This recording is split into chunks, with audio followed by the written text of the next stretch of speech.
Hello, my name is Roger Fontana.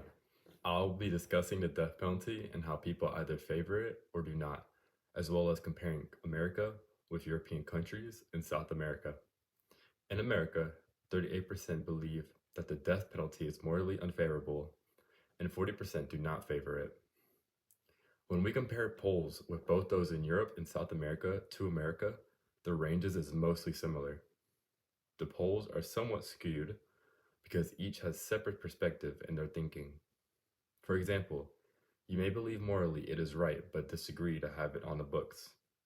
The reasoning is that it is too costly, takes too much time, and often appeals muddy during the process. Also, those who favor it think that the crime is so heinous, it must be morally correct. What I found interesting is that the pendulum swings between favoring and not favoring around the world. I believe that much of the opinion that people create is a reflection of social media. The amount of attention given to heinous crimes and the politicization of the death penalty. If the political wing is blowing against it, elected judges can lose their run for office or vice versa. In the United States, the Furman decision placed a hiatus on using the death penalty. The notion that regardless of severity of crime, no one could be executed. Shortly after reinstating it, there was an upward swing for those who favored it.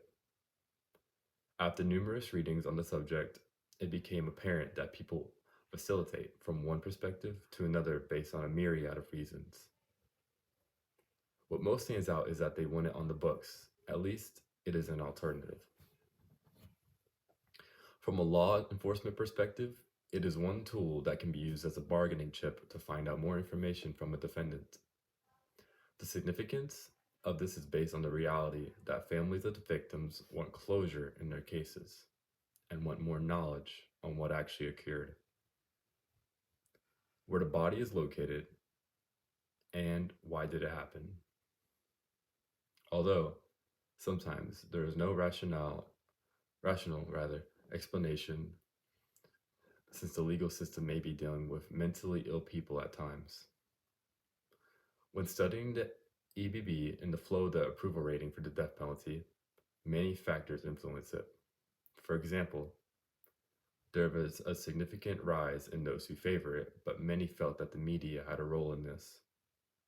Polling of several horrendous crimes that were highly politicized at that time.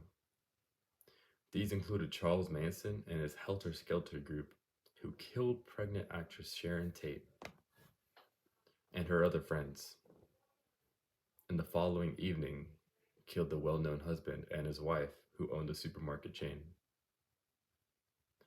The brutality of these crimes was so heinous that changed almost immediately the peace and love and hippie movement.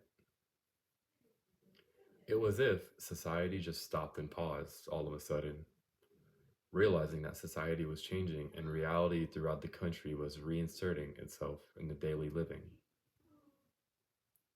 Also, these events may have had or played a part in reinstating or reestablishing the death penalty in its bank of punishment a short time later. And as a final note, the death penalty is not a perfect punishment. There are fallible problems at times with it, but it also has many practical reasons for it. As for considering the death penalty, many believe it is more about whether we send an innocent person to his or her death. However, as Chief Justice Marshall stated in his opinion in Furman versus Georgia, the importance of public opinion with respect to the constitutionality of the death penalty and standards by what to judge cruel and unusual is left to an uninformed electorate who must be a knowledgeable voice of choice.